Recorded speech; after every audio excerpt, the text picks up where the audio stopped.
Hello and welcome to the Redmen TV. It is player ratings time. Liverpool drawing 1-1 with Manchester United. Jose Mourinho's dirty Manchester United side at dirty Old Trafford. I'm going to go through the players as normal, rate them out of 10 as normal. Simon Mignolet, 9 out of 10. Superb shot stopping on display today.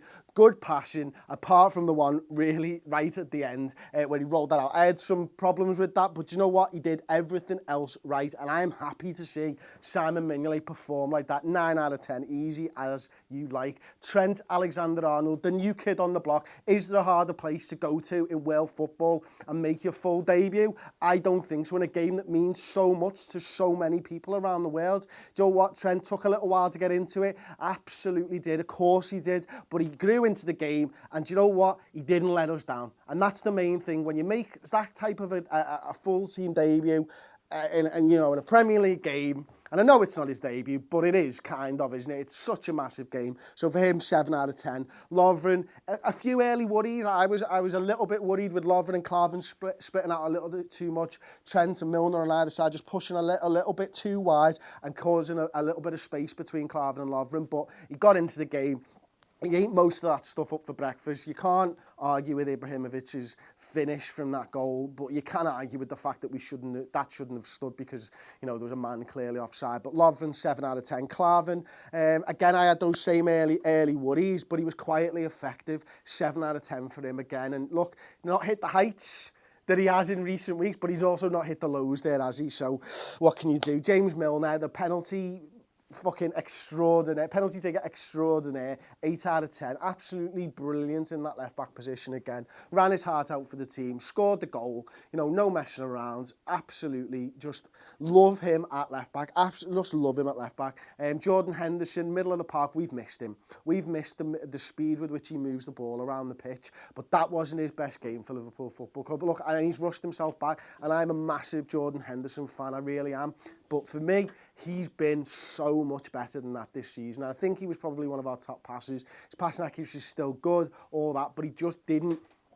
He was closed down. And I think Man United showed him a lot of respect, and they had a lot of players around him whenever he picked the ball up. And to be fair to Manchester United, they didn't let us settle on the ball for large parts of that game. But Jordan Henderson, a 7 out of 10. Emre Can, for me, first half, just looked way off the boil, to be perfectly honest with you. Second half, though, he stood up and was counted. And to a man, there was no man there that just won as many balls second half than me. And I've not looked into the stats or anything like that. But second half, he really did set some kind of a tempo in that middle. Winning tackles. He even played in Gini Wijnaldum late on and won Gini could have won the game from. So for me, Emre Can, I think loads of people will give him a little bit of shit for that performance. But if you know football and you know good football, and you can appreciate that people have a bad first half maybe and a good second half. For me, Emre Can was, he was at least a 7, probably an 8. I'll give him a 7.5 out of 10. No, do you know what? I'll give him an 8 out of 10. Gini Wijnaldum, first half, just until we scored, he wasn't in the game at all. When we scored, you started to see him strength and holding off the ball and playing little passes, but for the most part, largely ineffectual, to be honest with you, and should have won us the game. And for me, that means that he gets a 6 out of 10. No, do you know what? A 7 out of 10. A 7 out of 10. Adam Lallana, I think he played in more of like a 10 today, and I think he did struggle to really, put his stamp onto the game, and maybe that's because of Ander Herrera playing and just basically filthing on everybody and fouling anyone who came anywhere near him. But he wasn't at his best, and maybe it's because he's playing in a new position. So I'll give Adam Lallana a 7 out of 10.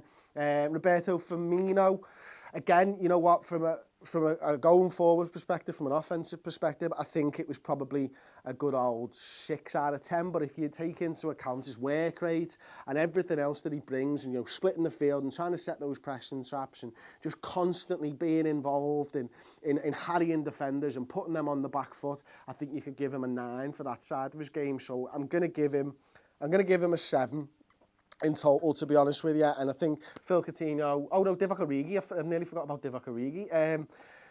Again, I was surprised that he was taken off. I think when you bring Phil Coutinho on, I think it's the substitution that you were going to make when you run through your options and stuff, but I don't think he was having a bad game, and, he wasn't on the end of much, to be perfectly honest with you, but equally, from when we didn't have the ball and when we were lumping balls up, he was holding the ball up fairly well, and I'd give him a 7 out of 10, as I would Phil Coutinho. Look, when he came on, he started to create a little bit of impetus for Liverpool to build a platform from to try and score a goal, and you could see Manchester United were worried about him, and this is like a half-fit Phil Coutinho. When he's back, Liverpool are back, and that's the biggest and best thing about this game. This is a Liverpool side who struggled for form against the Manchester United sides who have won 9 on the bounce, and we still deserve to win that game. And that gives me confidence for the rest of the season. Now, we might not go on and win the league, but we're going to be top 4, and I don't think Manchester United are. If you've enjoyed the video, give us a thumbs up. If you haven't enjoyed the video, you know what, give us a thumbs up anyway, and subscribe to the Redmen TV on YouTube. Don't forget to check out tomorrow as well, the Final Word show, 45 minutes to an hour, with Jim Boardman